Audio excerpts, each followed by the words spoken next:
Merry Christmas! Today we are putting up our Christmas tree. It's going to go right here. I've got on my very red lipstick and my very red Target dollar spot hat. And we're going to be decorating the Christmas tree today. So if you want to see how it turns out, then stay tuned.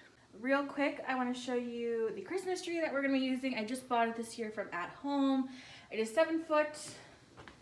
It has got these kind of like more realistic type of branches, and it has white lights. And I got this one because it's a little bit slimmer. We have a very narrow house, so I couldn't have like a really wide Christmas tree. So we're gonna see how this one goes. And then this is our DIY rope Christmas tree basket. I'm thinking that I'm gonna put some like fake snow in to cover the tree stand even more. And yeah, that's my plan right now, but I like kind of how minimal it is. Plus we have dogs, so the tree skirts just get covered in dog hair and other stuff I won't mention. And yeah, but let's get this sucker out of the box and up. I should also mention that I've got my episodes of The Office lined up. Every time I decorate the tree / decorate for Christmas, I love to watch every holiday episode of The Office, so that's what's playing on TV.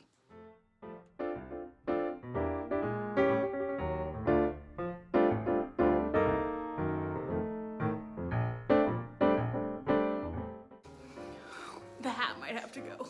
The cool thing about this tree, it is one of those like instant plug-ins, so you don't have to connect the cord. So let's see some magic.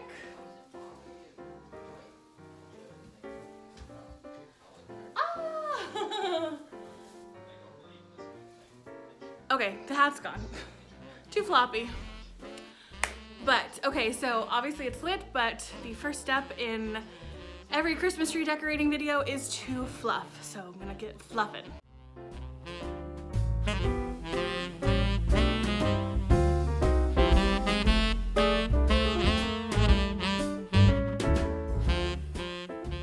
Okay, so I fluffed the tree. There's still some bare spots, so what I'm gonna do is take one of the really inexpensive garlands I got from Target and kind of weave it deep inside the tree to really bulk it up and make it so you cannot see through it. So let's do that next. And this is the garland I'm talking about. 9 foot, unlit, $4 at Target. Can't beat it. Even the one I bought from Hobby Lobby was $5, so it's pretty good.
About that. Josh came home for lunch, so I didn't want to be talking to the camera while he was right behind me trying to eat. But obviously I have done a little bit more work. I have a ton of these ornament garlands. I bought these from CB2. I buy kind of like a couple every year after Christmas when they go on clearance. They're a coppery kind of rose gold, and I'm obsessed with them. I think they just add a ton of impact and like glam to the Christmas tree. Honestly, I'm not like a big glam girl, but I just appreciate how much they fill in the gaps. So I added a bunch of those all over the tree. And a quick tip is that I also have two that I've cut up into smaller chunks, and that's how I did the top pieces in some areas around the sides where I didn't need a full-on 6-foot piece. I just needed like 2 or 3 feet. So feel free to cut those up and kind of bend it and adjust it to what you guys need. Okay, next I'm gonna go in and add some of my larger ornaments. I've got them, they're all like kind of in a coppery color, and I'm just going to shove these deep in the tree wherever I see gaps still. So I've got like a matte, a shiny finish, and a sparkly, and I'm not even gonna use ornament hangers. I'm just gonna push them and let the branches hold them in place. One quick tip for identifying gaps in your Christmas tree, especially with lights, is if you stand back, and I know it looks really silly, but if you stand back and squint like this, and let the tree get really blurry, you will see where your black dark patches are, and then you can easily fluff and kind of move lights around to have a consistent light all over. So as silly as it might look, step back from your tree, squint, and you'll be able to identify the dark patches. Another tip for that is also to step back and take a picture of it, because you can zoom in and look at a picture a lot more closely than you can just with your naked eye. So either make a silly face or take a picture and look at it, but either way, you'll be able to see those gaps and plug them so you have a really lush, full looking tree.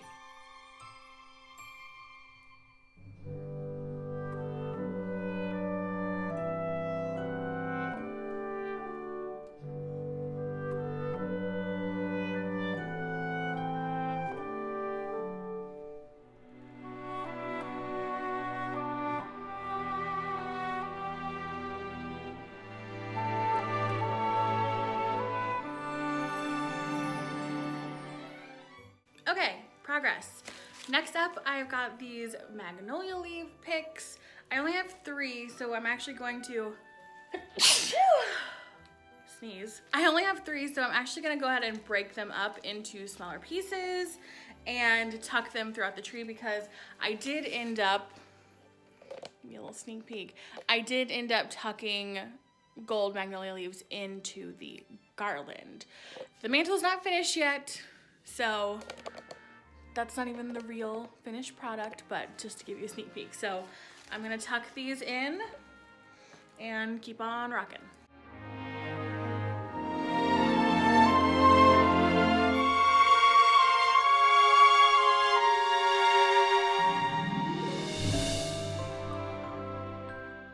Okay, so I've got my magnolia leaves in.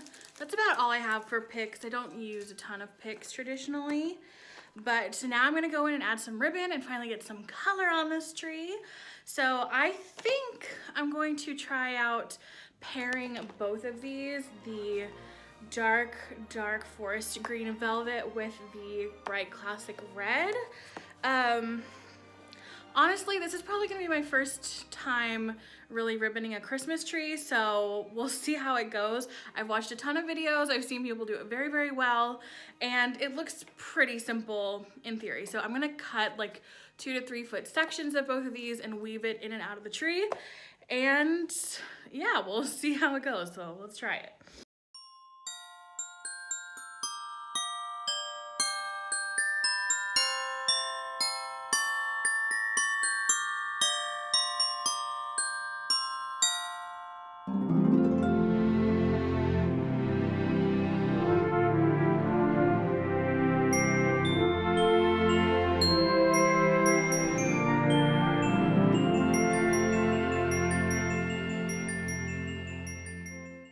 Honestly, you guys, I'm taking myself by surprise on how traditional I'm going this year.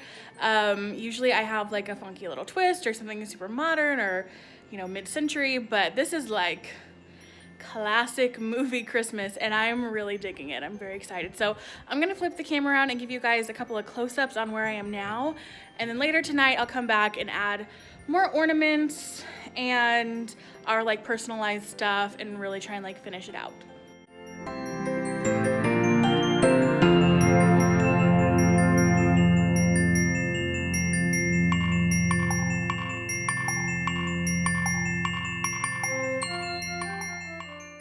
Hey you guys, okay, not even gonna lie, it is about 11:45 and all the cuteness has been stripped away, but I'm still gonna keep decorating a little bit because I'm going out of town in a couple of days, and then in 2 days I have a wedding, so I'm kind of in a time crunch and I really want to get the tree done, so I'm gonna keep it rolling while I start to add more ornaments. One quick tip that I do have, instead of using regular ornament hangers like the cheap kind or the fancy kind, I actually just used floral wire.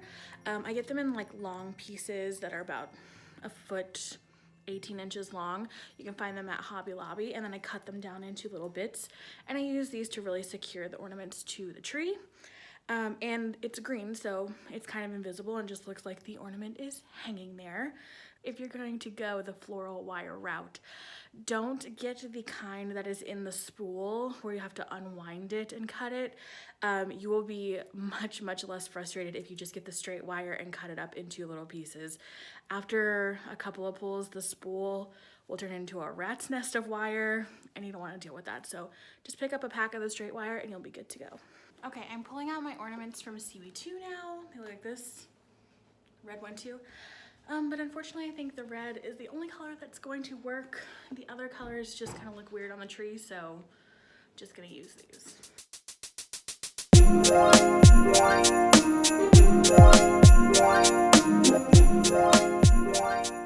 Next up, I'm adding these ceramic, kind of like finial teardrop style ornaments. These are the ones I shared in my unboxing video where they're intended to be painted as like a craft, but I really love the matte white, like chalky finish. So I think they're gonna look really good here.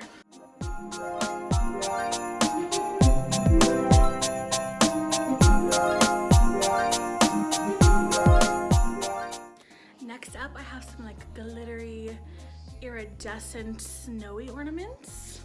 Kind of going from largest to smallest so I can really start filling in all those gaps. This is another set I have from CB2 a couple years ago, and I kind of get the feeling the red is only gonna work on these as well. Maybe the white.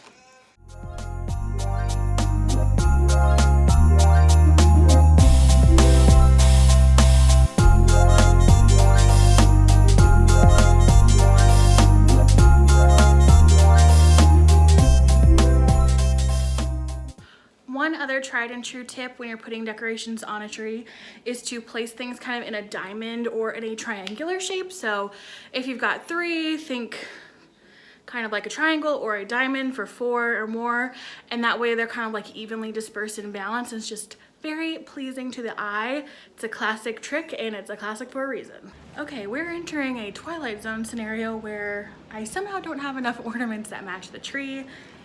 So I'm thinking I might swing by the Dollar Tree and pick up maybe some red or some gold ornaments just to kind of fill in, because I'm kind of at the tail end right now, and the last thing I'm gonna add are these white nutcrackers, and I only have 3. I'm just gonna wire these in. I like doing this with kind of like toys or like little houses I've done in the past, and it's just kind of like a cool statement. Something different, something not ball shaped. So I'm gonna add these in, and then I'll probably do some close-ups, but I'll probably do some final, you know, retouch-ups before the Christmas house tour.